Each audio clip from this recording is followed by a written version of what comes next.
আমাদের এই ইন্টারন্যাশনাল টুর্নামেন্টে জিততে হলে স্পেশালি এই সংক্ষিপ্ত ভার্সনে জিততে হলে দলে অন্তত ৫-৬ জন ইন্টারন্যাশনাল স্ট্যান্ডার্ডের ক্রিকেটার দরকার। আপনারা যদি যে কোনোভাবে চিন্তা করেন বিশ্বমানের টুর্নামেন্টে খেলতে হলে এই দলে ইন্টারন্যাশনাল ক্রিকেটার আছে মাত্র দুইজন। এক হলো মাহমুদুল্লাহ রিয়াদ আর একটা Shakib. Shakib is not in is element. Shakib কিন্তু সাকিবের মতো খেলতে পারছে না নানা কারণে, হয়তো উনি পলিটিক্সে জড়িয়ে গেছেন, উনি ঠিকমতো প্র্যাকটিস করেন নাই। আর বাকি যারা আছে যেমন আমাদের কিছু বোলিং তো অ্যালেন ডোনাল্ডের হাতে আমাদের তাসকিন, মুস্তাফিজ আবার ভারতে খেলে এসছে, ধোনির হাতে হয়েছে, শরীফুল, এরা কিন্তু মোটামুটি ম্যাচ জয়ের অবস্থা সৃষ্টি করতে পারে। তার সাথে যোগ হয়েছে আমাদের রিশাদ হোসেনের মতো একটা লেগ স্পিনার, যেটা বাংলাদেশ অনেক দিন ধরে খুঁজছিল। অন্যান্য জাতের উপর ভরসা করা যায়। Liton is very much out of form. আমাদের তামিম সমস্যাটা বিসিবির ঠিকমতো সলভ করা উচিত ছিল, কারণ ওপেনিংয়েই তো আমাদের বড় সমস্যা, টপ অর্ডারের বড় সমস্যা। আমাদের ক্যাপ্টেন নিজে ব্যাটিং ফর্মে নাই, কিন্তু যদিও আমি মনে করি ও ভালোই দল হ্যান্ডলিং করছে। আর যারা ভালো করছে, তৌহিদ হৃদয় ডুইং এক্সিলেন্ট। এরা এরা কিন্তু এখনও একটা ইন্টারন্যাশনাল টুর্নামেন্টে একটা টপ টিমগুলির সাথে সাথে করার মতো আমাদের স্ট্রেংথ নাই, শক্তি নাই, সামর্থ্য নাই। তারপরেও যেহেতু টিমটা ইয়াং টিম, তারা যদি তাদের সব কিছু দিয়ে পারফর্ম করে, আমি মনে করি বাংলাদেশ দেখিয়ে দিয়েছে। তো এই যে শ্রীলঙ্কাকে যেভাবে হারিয়েছে এবং দক্ষিণ আফ্রিকার সাথে যেভাবে ম্যাচটা জেতা উচিত ছিল, এবং কিছু ঘটনাও কিন্তু ম্যাটার করেছে, যেমন ক্রিকেটের একটা ক্রুয়েল একটা নিয়মের কারণে যে এলবিডব্লিউ ডিক্লেয়ার হয়ে গেছে, আম্পায়ার আউট দিয়ে দিছে, বল ডেড ডিক্লেয়ার। এটা কিন্তু আম্পায়ার্স জুরিসডিকশন। আম্পায়ার ইচ্ছা করলে কিন্তু ডেড ডিক্লেয়ার নাও করতে পারতো, ওইরকম কোনো বাধা ধরা আইসিসির কোনো নিয়ম নেই। ওই 4টা রান হয়ে গেলে, 4টা কেন 5টা হয়ে যেত, লেগ বাই +4, হ্যাঁ, ওই 4টা রান হলে আমরা জিতে যাই। কমিউনিটি ব্যাংক, সবার ব্যাংক। আম্পায়ার্স কলের মতো একটা ক্রুয়েল জিনিস, যেটা তৌহিদ হৃদয় আউট হলো। আম্পায়ার্স কল না হলে, আম্পায়ার যদি নো ডিক্লেয়ার করতো, এটা আউট হতো না।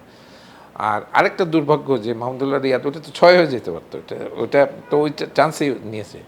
তাই আমার মনে হয় বাংলাদেশের জয়ের সামর্থ্য এখনও আছে, কিন্তু টিমটা ভয় ডরহীন ক্রিকেট খেলতে হবে। টিমের উপরে কিন্তু যে ম্যাচগুলির কথা বলেছেন, আমার আতঙ্কগ্রস্ত মনে হয়েছে, কারণ দেশের মাটিতেও খুব ভালো খেলে যায় নাই।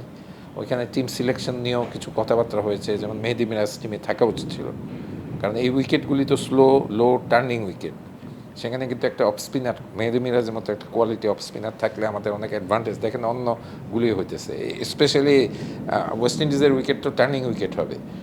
এখন দেখেন 120-130 উইনিং স্কোর হয়ে যাইতেছে। তা আমি মনে করি ধারাবাহিকতার অভাব। তবুও আশা করি, যেহেতু বাংলাদেশ, আপনি নিউ ইয়র্কে দেখছেন প্রায় 34,000-এর মধ্যে 30,000 বাংলাদেশি ছিল। আমার বহু বন্ধু যারা ইউএসের বিভিন্ন স্টেটের ছিল বা আমাদের সময় ক্রিকেট খেলতো, তারা সবাই ওইখানে ছিল। ইউরোপিয়ান দলগুলি তো এই ধরনের উইকেটে খেলে না। প্রথমে ব্যাটিং করা কিন্তু একটু ডিফিকাল্ট। প্রথমে উইকেটের শুরুতে কিছু ময়েশ্চার থাকে, লো বাউন্সি উইকেট থাকে। আর আমাদের যেহেতু টপ অর্ডার নড়বড়ে, আমাদের অপশন আছে। আমাদের এই টিমে in form batsman is Mahmudullah Riyad. In form ব্যাটসম্যানরে বেশি ওভার খেলতে দেওয়া উচিত, এবং he is technically sound, temperament আছে। এবং বিশ্বকাপে যে বিশ্বকাপ দেখেছিলাম অস্ট্রেলিয়া নিউজিল্যান্ডে, 2টো সেঞ্চুরি করেছিল ওয়ানডেতে। ও কিন্তু 3 নম্বর 4 নম্বরে তখন ব্যাটিং করেছিল। He is in good form, কেন বোঝা যায় যে আবার বোলিং করতেছে, এবং বোলিংও সে ভালো করতেছে।